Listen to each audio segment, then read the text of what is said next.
তোমরা অনেকেই আমাকে বলো না যে আমি প্রত্যেকদিন সকালবেলা ডিফারেন্ট টাইপের ব্রেকফাস্ট ট্রাই করি, এটা তোমাদের অনেক ভালো লাগে। আর এই ডিফারেন্ট টাইপের ব্রেকফাস্ট ট্রাই করতে যেয়ে আমার যে প্রতিদিন সকালবেলা একটা এক্সট্রা সময় নষ্ট হয়, সেটার কি হবে? যদিও আমি প্রসেসটা অনেক বেশি এনজয় করি, আমার কাছে মনে হয় যে এটা আমাকে থ্রু আউট দ্য ডে অনেক বেশি প্রোডাক্টিভ রাখে অ্যান্ড আমি অনেক বেশি মোটিভেটেড ফিল করি। কিন্তু প্রতিদিন সকালবেলা উঠে আজকে কি বানানো যায়, আজকে কি ব্রেকফাস্টে ট্রাই করা যায়, এটা ভাবতেও যেমন টাইম লাগে, এই জিনিসগুলো করতেও কিন্তু অনেক টাইম লাগে। আজকে আমি একটা সিম্পল এগ স্যান্ডউইচ বানিয়েছি। বয়েলড এগের সাথে জাস্ট ম্যায়োনিজ মিক্স করে ব্রেডের মাঝখানে দিয়ে দিলাম, আর সাইডে ছিল লেস চিপস। লেস আমি খাওয়া ছেড়ে দিয়েছি, বাট সামহাও এটা একটা পেজ থেকে আমার কাছে এসেছিল অন্যান্য অনেক জিনিসের সাথে। সো যাই হোক, বাসায় ছিল, এজন্যই খাওয়া হয়েছে। দেন আমি এখানে একটা হ্যাক ট্রাই করলাম।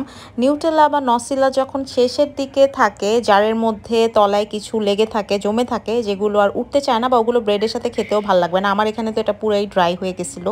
সো আমি ওটার মধ্যে একটুখানি গরম দুধ মিক্স করলাম, তার সাথে আমি মিক্স করলাম টোরাবিকার এই ইনস্ট্যান্ট কফিটা।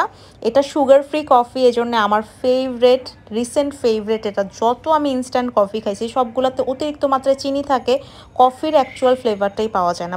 এই কফিটা আসলে অনেক মজা। এরপরে বারান্দায় এসে কফি খেতে খেতে চিন্তা করলাম যে এই গাছগুলো একটু ঠিক করা দরকার।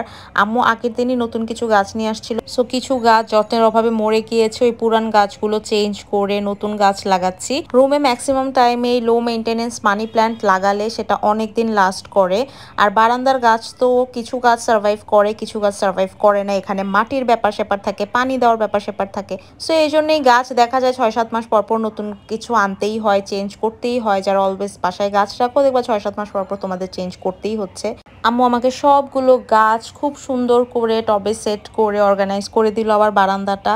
আর এই ফাঁকে আমি একটু রুমটা অর্গানাইজ করে নিলাম। আমাদের যে এত কাপড় চোপড় কোথা থেকে হয় আল্লাহই জানে, এত কাপড় চোপড় ময়লাই বা কীভাবে হয়, আর এত কাপড় চোপড় ডেইলি কেন ভাঁজ করতে হয় আমি এটাই বুঝি না।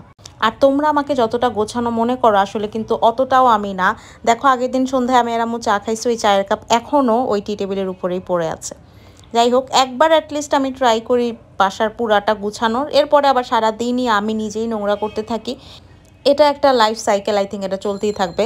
যাই হোক, এখানে আম্মু ইলিশ মাছ এনেছিল সকালবেলা, ফুলকপি শিম এগুলো এনে দিয়েছিল। আজকে ইলিশ মাছ দিয়ে ফুলকপি শিম রান্না করবো। সো আম্মু মাছ কেটে আমাকে ধুয়ে দিয়েছে, তারপরে আমি এখানে এগুলোকে একটু মশলা মাখিয়ে ভাজি করে নিচ্ছি।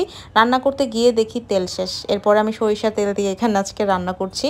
আর এখানে যে সরিষার তেল ব্যবহার করেছি এটা কিন্তু রান্নার পরে অত একটা বোঝা যায় নাই, মানে সরিষার তেলের একটা স্মেল যে তরকারি কষানোর সময় আসে, জাস্ট ফার্স্টের দিকেই ওই স্মেলটা আসে। পুরোপুরি রান্নাটা যখন কমপ্লিট হয়ে যায় তখন কিন্তু বোঝা যায় না যেটা সরিষার তেল দিয়ে রান্না করা। যাই হোক, আমি টুকটাক তোমাদের সাথে রান্নার ক্লিপ শেয়ার করি, আমি কিন্তু ফুল রান্না দেখাই না। যেমন এখানে আমি সবজিও করেছিলাম, তারপরে আজকে ডালও করেছিলাম। সো এই সব কিছু কিন্তু আমার ভিডিও করা হয় না, আমি জাস্ট 1-2টা আইটেম দেখাই তোমাদেরকে। বিকালবেলা আমি আমার হাজব্যান্ড ঘুরতে চলে আসলাম লালমাটিয়ার একটা কিউট ক্যাফেতে। এই ক্যাফেটার নাম ছিল I think cafe 8 days a week।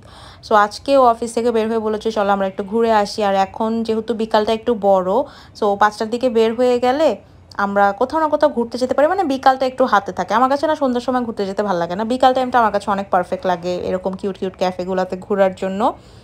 But আবার যখন শীত চলে আসবে আর তাড়াতাড়ি সন্ধ্যা হয়ে যাবে তখন আবার ঘুরতে পারবো না, কারণ ওর তো অফিস থেকে বের হতে হতেই তখন সন্ধ্যা হয়ে যায়। এখানে আমরা একটা স্যান্ডউইচ ট্রাই করেছিলাম, ওদের স্যান্ডউইচটা অনেক মজা ছিল। অ্যান্ড একটা চাউমিন ছিল যেটার ফ্লেভারটা একটু ইউনিক ছিল, একটু স্মোকি টাইপের ফ্লেভার ছিল, বাট আমার কাছে অনেক ভালো লেগেছে।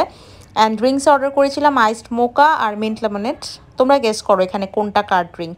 এখানে সবাই দেখলাম ফ্রেন্ডদের নিয়ে হ্যাং আউট করতেই এসেছে ম্যাক্সিমাম। সো আমরা একটু ভিতরে বসেছিলাম, ওখানে একটু বেশি পিসফুল আর কাম ছিল, বাইরে অনেক বেশি কেওস ছিল। যাই হোক, that was it for today's blog. Good bye and take care.